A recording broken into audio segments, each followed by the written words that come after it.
The word democratic socialism has gained extreme amounts of popularity over the last 5 or so years. But the definition about what democratic socialism means is perhaps more contested than it's been in a long time. So I want to explore that in this video. I want to talk about the 3 things that I feel really encapsulate what it means to be a democratic socialist, and why some of those things have sort of been on their own made to encompass democratic socialism, and how that really limits our discussion. And I don't want this to be a space to judge people for their specific definitions of democratic socialism, for being, quote unquote bad. I don't want to judge people for being, reformists or what have you. This is not a judgmental video, but rather one to explore the current understandings of democratic socialism and how they all have something to offer towards the end goal of what I feel is an all-encompassing and comprehensive understanding of democratic socialism. So, to start, the common definition right now kind of centers around the recent rise of candidates like Bernie Sanders.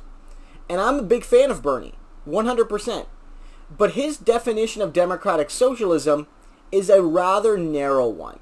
It's basically centered around free social programs and basically the guarantee of human dignity.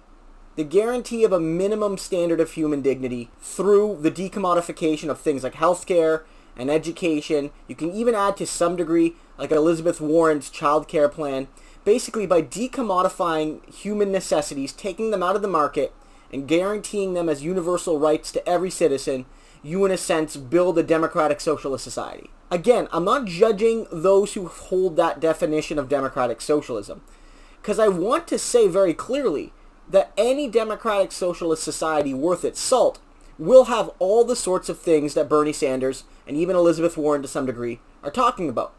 Any democratic socialist society would have universal child care and universal health care and universal pharmaceutical access and dental care and all of those sorts of things. It would have free education from pre-kindergarten to PhD, 100% free at the point of access, funded through taxation, through progressive taxation on the wealthiest people, through income and corporate and wealth and capital gains and estate taxes. But that's all part of a democratic socialist society.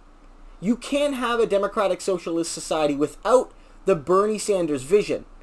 But we have to be careful in reminding folks that Bernie Sanders' definition of democratic socialism isn't the outward bounds of democratic socialism. It isn't the horizon of democratic socialism. So you have to at least add the second factor, which is public ownership of major parts of the economy. Now here's where you leave behind people like Bernie Sanders to some degree, and you bring in folks that talk about wider public ownership of basic utilities, of natural resources, of other forms of the economy. In this definition of democratic socialism, your goal is to sort of dampen the market, to basically take main actors out of the market and put them into public hands. So this is not just universal access to social programs and education and healthcare and all of those sorts of things. It's, our telecommunications should not be owned privately. Industries that are already heavily indebted to public subsidy or are oligopolistic or monopolistic or deal with human necessities and basic resources should not be owned privately. So here you have the desire to, again, publicly owned telecommunications, publicly owned banking, oil and uranium and natural gas and wind and solar, all forms of power generation and distribution publicly owned.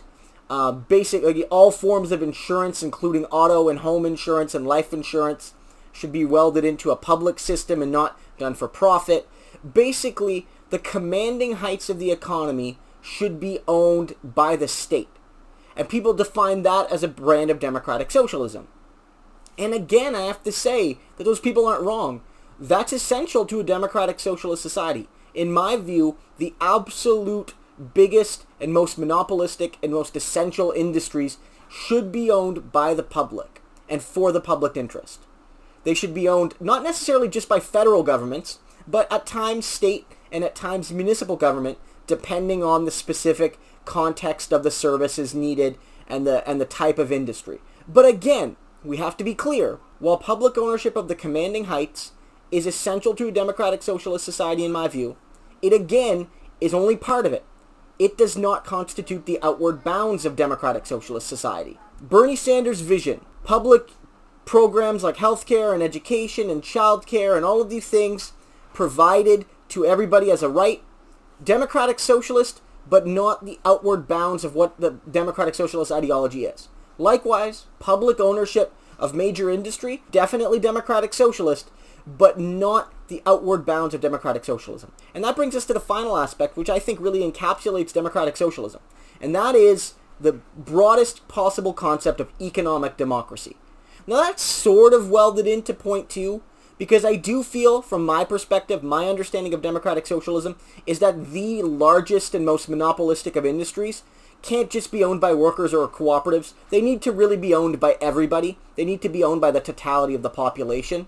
And so not just the specific workers of that industry, but really the broader society needs to own electricity and needs to own the natural resources and needs to own telecommunications and things like that.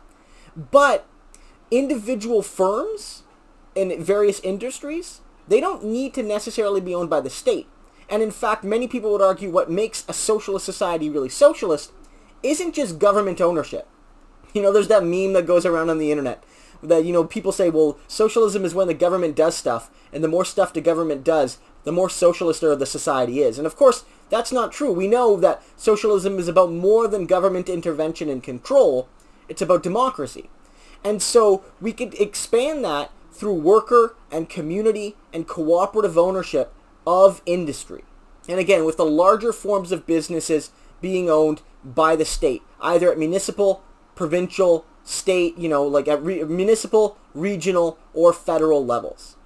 At the end of the day, to me, that's what democratic socialism requires. If you exclude basic things like healthcare and education, then all the worker ownership in the world won't address the fact that there will always be some people who lack the basic necessities of life. There will always be people who, through no fault of their own, can't get the basic necessities and dignities of life. Even if everything was worker-owned, what about those who cannot work? Even if everything was worker-owned and everybody worked, what about the specific worker-owned industries that don't generate a lot of profit and that aren't very lucrative? How do we address the fact that in worker-owned societies, things will not be evenly distributed? They may be more evenly distributed, but they won't be evenly distributed. And so we need programs that guarantee basic human dignity. Food, shelter, education, healthcare, and many other things. But those are like the big 4. We need that, no matter what. And likewise, if you subtract the state ownership of key industry, then worker-owned power is not going to be equally distributed. There will be some workers who control the choke points of an economy, and they will have disproportionate power over their fellow workers.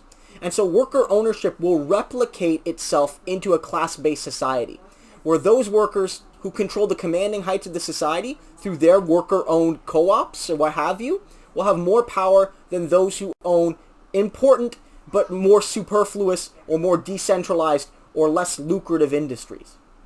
You need that centralized authority manifested through the democratic will of everyone to ensure that, class reproduction doesn't happen even within worker-owned societies. And, from my perspective, you can't have democratic socialism without mass worker and community and cooperative control of most industry. Because again, you can guarantee necessities and you can have the commanding heights owned by the state, but if capital still controls much of the non-essential economy, you'll still be dealing with many of the effects of capitalism, and you'll still end up with a situation where you'll constantly be, imperiled by the return of a bourgeois rule. And likewise, total state control of all industry is not compatible with democracy. It's too much centralization of power. Again, much like our current society, there will be too few people with too much power, and even the best angels within us will be corrupted in such a situation. So there you have it. That's my vision. Democratic socialism is not just social programs, and it's not just state ownership. And frankly, it's not even just worker ownership. The worker control of the economy alone doesn't get us to a comprehensive definition of democratic socialism. The triforce of democratic socialism is needed. You need all three: worker ownership, state ownership, and the universal guarantee of human dignity. Without any of those three, you don't have democratic socialism, and you don't have justice. So to close, I don't want this video to kind of descend into sectarian fighting. That's not my intent. My intent is to reach across the various strands of people who would be open to democratic socialism and let them know that all of their visions are essential to what I feel is a holistic vision of a democratic socialist society. So again, if you're a Bernie Sanders democratic socialist, I think you'll need to realize that free education and healthcare and social programs isn't enough. It won't address the fundamental issues. And if you're somebody who's more of a kind of state planning democratic socialist, then you need to realize that, you know, without worker ownership and without social programs, you won't actually build, you know, a just and democratic society. And those who are, you know, worker and cooperative and decentralized democratic socialists, I think you need to realize that without basic guarantees of human dignity and without state control of the most essential of industries, you'll only replicate inequalities that are found under capitalism, even if they are less rigid and less extreme than within capitalism. So that's my perspective. But I want to know what you guys think. Do you agree with me that the trifecta of socialism is worker ownership, state ownership, and universal guarantees of human dignity? Do you feel that one of those isn't required? Do you feel that, you know, I'm giving some kind of heretical definition of democratic socialism and you want to fight me? Like, let me know in the comments. I really want to hear what you guys think. Because I feel that I think my definition,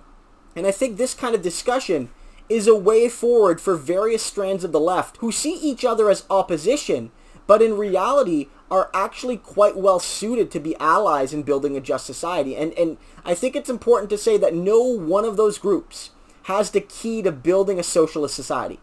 It requires all three. So guys, thanks again for stopping by. If you enjoyed this video, I would appreciate it if you like, comment, and subscribe. And if you can, I would appreciate your support on Patreon. Supporting me there helps to improve the quality and quantity of content on this channel. It helps to bring a left-wing voice that talks about these broad ideological issues, but that spends a lot of time talking about Canadian politics, which is sorely undercovered on this platform. So guys, have a great one, and I'll see you in the next video.